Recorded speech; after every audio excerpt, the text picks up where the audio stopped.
जय श्री राधे कृष्ण। आप सभी का आपके अपने YouTube channel VK Mishra present में बहुत बहुत स्वागत है। आइए सुनते हैं कार्तिक मास महात्म्य कथा में 28वें अध्याय की कथा। अब तक आपने पिछले अध्यायों का कथा श्रवण नहीं किया हो तो चैनल पे कार्तिक मास कथा के नाम से प्लेलिस्ट बनाया गया है, आप वहां से पिछले अध्यायों का कथा श्रवण कर सकते हैं। तो बोलिए प्रेम से भगवान विष्णु की जय, माता लक्ष्मी की जय, सर्व देवी देवता की जय। सूत जी बोले, भगवान श्री कृष्ण अतिशय प्यारी सत्यभामा से इस प्रकार कार्तिक महात्म्य कहकर सायं काल की संध्या करने अपने घर को चले गए। ऐसे प्रभावशाली और पापों को नष्ट करने वाले कार्तिक मास का महात्म्य मैंने तुमसे कहा। यह कार्तिक मास विष्णु भगवान को प्रसन्न करने वाला और भुक्ति मुक्ति रूपी फल को देने वाला है। हरि का जागरण, प्रातः काल स्नान, तुलसी का सेवन, दीपदान, ये कार्तिक व्रत है। पूर्व में कहे गए जो 5 प्रकार के व्रत हैं जिनसे कार्तिक व्रत पूर्ण होता है, वह भुक्ति तथा मुक्ति को देने वाला और सुनने से रोमांचित करने वाला विस्मय युक्त यह कार्तिक मास का इतिहास आपने वर्णन किया। यह कार्तिक मास का व्रत पापों तथा दुखों को दूर करने के लिए मोक्ष चाहने वाले तथा भोगों को चाहने वाले पुरुषों को अवश्य करनी चाहिए। इस व्रत में स्थित कोई मनुष्य संकट में पड़ जाए अथवा कठिन वन में स्थित हो अथवा रोगों से पीड़ित हो तो वह मनुष्य यह शुभ कार्तिक का व्रत कैसे करे, क्योंकि अत्यंत फल को देने वाला यह व्रत मनुष्यों को न त्यागना चाहिए। सूत जी बोले, ऐसे सदा दृढ़ व्रत करने वाला पुरुष यदि आपदा में पड़ जाए तो विष्णु व शिव जी के मंदिर में हरि का जागरण करे। यदि शिव अथवा विष्णु का भी मंदिर न हो तो किसी देवता के स्थान में करे। यदि कठिन वन में स्थित हो अथवा आपत्ति में पड़ा हो तो पीपल के नीचे अथवा तुलसी के वन में जाकर करे। विष्णु के समीप विष्णु के नामों के प्रबंध का गान करने से मनुष्य 1000 गोदान के फल को प्राप्त होता है। बाजा बजाने वाला पुरुष वाजपेयी यज्ञ का फल को और नाचने वाला सब तीर्थों के स्नान के फल को प्राप्त होता है। यदि आपत्ति में पड़ा हुआ मनुष्य कहीं भी जल न पावे अर्थात रोगी हो तो विष्णु के नाम से मार्जन करे। यदि व्रत में स्थित मनुष्य उद्यापन विधि करने में समर्थ न हो तो व्रत को पूर्ण करने के लिए बाद में ब्राह्मणों को खिलावे। पृथ्वी में ब्राह्मण अव्यक्त रूप से भगवान के स्वरूप हैं, अतएव ब्राह्मणों के संतुष्ट होने से भगवान सदा संतुष्ट होते हैं। यदि दीप दान करने में समर्थ न हो तो दूसरे के दीपक को जला दे अथवा पर्दे आदि से उसकी रक्षा का प्रयत्न भर करे। जो तुलसी पूजन करने का अवसर न मिल सके तो वैष्णव ब्राह्मण की पूजा करे, क्योंकि विष्णु जी सदा अपने भक्तों के निकट रहते हैं।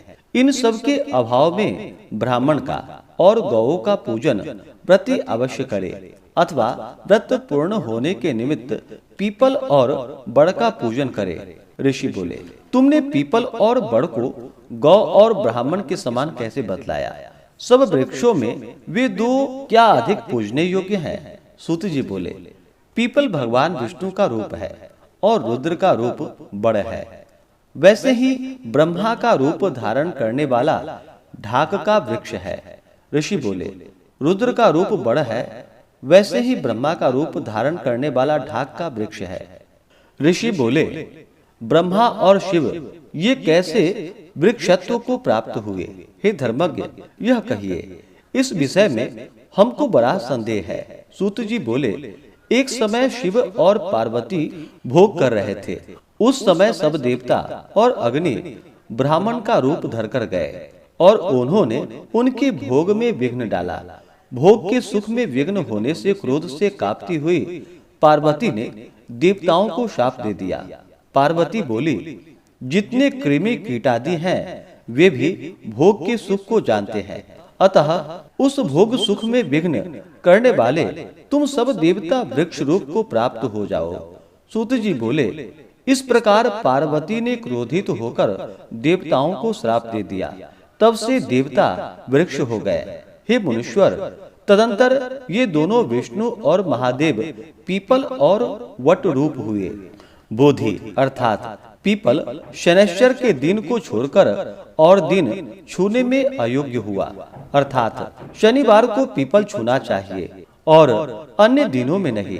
तो बोलिए प्रेम से भगवान विष्णु की जय, माता लक्ष्मी की जय, सर्व देवी देवता की जय। इस प्रकार से कार्तिक मास महात्म्य कथा में 28वें अध्याय की कथा पूर्ण हुई। इसके आगे की कथा जो कि आप अगले अध्याय में श्रवण करेंगे। अब सुनते हैं तुलसी महात्म्य की कथा। तो बोलिए प्रेम से माता तुलसी की जय। कथा के अनुसार विष्णु कांची नगरी में कनक नाम का एक संतानहीन धनाढ़ क्षत्रिय रहता था।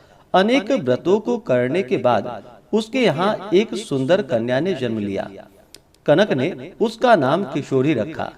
एक दिन एक ज्योतिषी ने उसकी कुंडली देखकर कनक से कहा कि इसका पानी ग्रहण करने वाला मंडप में ही वज्रपात से मर जाएगा।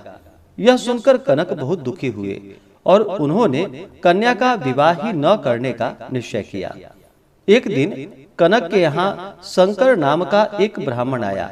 अतिथि प्रिय कनक ने शंकर का खूब सत्कार किया। सहसा शंकर की दृष्टि किशोरी पर पड़ी।